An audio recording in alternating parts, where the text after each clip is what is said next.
Maduro regime has consistently shown hostility to the rule of law, democratic institutions, and the Venezuelan people. This has been a catastrophe for the country. Nicolas Maduro has financed his regime by hollowing out Venezuela through economic mismanagement, corruption, and the assumption of onerous debt. Let me be clear, today's action is focused on restricting the regime's access to American debt and equity markets. Maduro may no longer take advantage of the American financial system to facilitate the wholesale looting of the Venezuelan economy at the expense of the Venezuelan people. These measures will also undermine Maduro's ability to pay off political cronies and regime supporters and increase pressure on the regime to abandon its disastrous path. And 200,000 troops of the National Bolivarian Armed Forces have been deployed along with 700,000 reservists and civilians. In the Caracas Military Academy, soldiers taught civilians how to use their weapons and supervise them on obstacle courses. Juan Carlos Lamas reports. The Venezuelan government is staging what it's calling the biggest show of strength the country has seen. According to Defense Minister Vladimir Padrino Lopez, warplanes, tanks, more than 200,000 troops and 700,000 reserves and civil militia being deployed across Venezuela. He told troops at a base near Caracas the exercises are for the defense of the country and against imperial aggression. Venezuelan President Nicolas Maduro ordered the nationwide military drills after U.S. President Donald Trump threatened to use military force to restore democracy in Venezuela. On Friday, the Trump administration imposed new economic sanctions on Venezuela. They prohibit U.S. banks from making new deals with the government or with the Venezuelan state oil company. The sanctions are intended to remove a crucial source of funding used by President Nicolas Maduro's government. Maduro said Venezuela is a democracy that has been misrepresented by Washington and the media. He says difficult times are ahead and called on citizens to remain strong since, quote, Venezuela will not longer be the U.S. backyard. Juan Carlos Lamas, CGT in Caracas. In a nationally televised address, a defiant President Nicolas Maduro said Venezuela would never give in to U.S. pressures. Nobody can use economic and financial measures to impose their political will over a country. Economic war, pressures and blackmail are illegal. They ratify an imperial road of aggression. The sanctions include measures to block the cash-strapped government from restructuring its debt with U.S. investors. It also prohibits the government and the state-owned oil company from issuing new debt in U.S. markets. But they do allow short-term financing for most commercial trade, humanitarian aid, and the import and export of oil, Venezuela's main source of income. The White House says it aims to hasten the end of a dictatorship. Today's actions is the next step towards freedom for the Venezuelan people. Maduro predicts the sanctions will aggravate an already acute economic crisis that has many Venezuelans picking through the rubbish for food. But a former Chavez finance minister, today a staunch critic, disagrees. If the government were spending that money on the Venezuelan people, it would hurt them. But they are speculating with that capital, and only the crumbs reach the people. The White House has indicated more sanctions will follow if necessary. But the United States, or the empire, as President Maduro likes to call it, is not the government's only enemy. No sooner were the new sanctions announced than the government put the blame squarely on these people. Opposition leaders who have been insistently calling on the international community to put more pressure on Venezuela's government.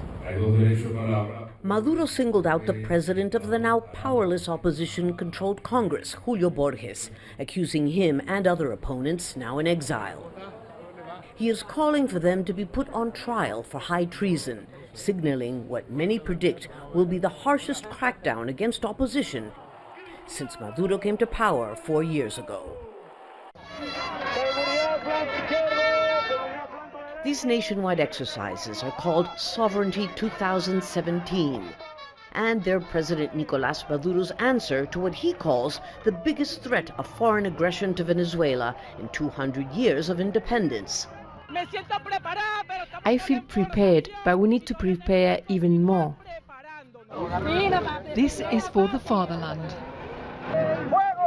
Here at Venezuela's largest military academy, civilians from all over Caracas are being taught the basics, from manning an anti-aircraft battery, to assembling an Uzi submachine gun, to learning to use a rifle. This year, President Maduro called on hundreds of thousands of civilians to be trained and armed in defense of the revolution. Now, Donald Trump's assertion that he will not rule out a military option to restore democracy to Venezuela has given Maduro the perfect pretext for this. Venezuela already has a 230,000-strong army and almost 1 million militiamen and women. What we have here is the unity of the people and the military against the interventionist actions of U.S. President Trump, who wants to put his Yankee boots in Venezuela. But these 2-day-long exercises also aim to prepare civilians to fight the so-called internal enemy. National Guardsmen gave lessons on how to tackle demonstrators.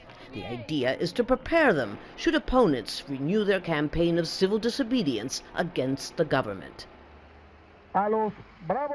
In the opposition stronghold of Táchira near the Colombian border, Special Forces battalions weren't just training, but hunting down what authorities describe as violent groups, killing at least 6. It's unclear who they were. But what is clear is that at this time of economic turmoil and increasing international pressure to restore independent democratic institutions, Maduro's goal is to show strength, albeit through the barrel. Well, the most recent military training and all of these military exercises are really a very classic rally around the flag situation in response to the, I would say, ill-conceived declaration by President Trump about using military to remove President Maduro from office or to restore democracy, as they're calling it. So that on the one hand. But most importantly, this comes in the context of a regime in Venezuela that has been increasingly moving toward authoritarianism, concentrating power, violating its own constitution, staging a very, very fraudulent election of a constituent assembly, and essentially shutting out the opposition and also shutting down the possibility of elections, of open elections that might lead to a regime transition. As you know, the White House has said regarding these new financial sanctions that the measures were carefully collaborated to deny Maduro a dictatorship, a critical source of financing to maintain what they see as his illegitimate rule. How is this affecting the people in the meantime? Well, Venezuela is going through a severe economic crisis, which is really the product of the economic mismanagement that the Maduro and previously the Chavez regime had been conducting. And in fact, one of the most ludicrous things is that here you have one of the wealthiest countries on earth in terms of access to natural resources, and yet an incredibly poorly managed economy that has led to the current situation. So any kind of sanction that the U.S. imposes, and in this case, you know, the restricting of access to bonds and renegotiating its debt and so on, is going to exacerbate local domestic tensions, and it's going to make the government less able to come up with emergency measures to deal with their own financial situation. U.S. Ambassador Nikki Haley has said we'll not stand for the dictatorship he's trying to create. We're going to continue to take decisive action against him until he takes steps to return Venezuela to a prosperous democracy. But You know, what's actually going to work with him? What will penetrate to Maduro? Well, that's a very good question, and especially in the context of sanctions. We know from the Cuban experience and from sanctions against other countries around the world that sanctions generally either do not work or take a very long time to have an impact. So it's quite possible that Maduro will continue with his plans to consolidate this regime, and the Constituent Assembly that they just unlawfully elected will change the Constitution and will close access to the opposition even further. It's also quite possible that you know, this appeal to nationalism will essentially consolidate even opposition groups against the possibility of further or more extreme military action.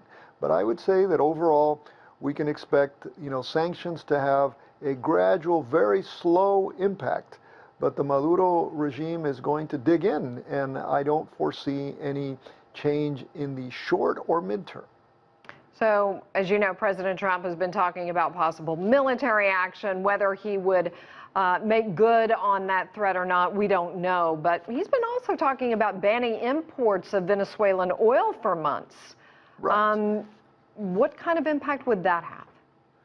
Well, again, there's a lot of speculation about this. Will it have an impact on Venezuela? Yes, because it will essentially cut off its only source of income, because Venezuela, despite everything, is still producing and exporting oil.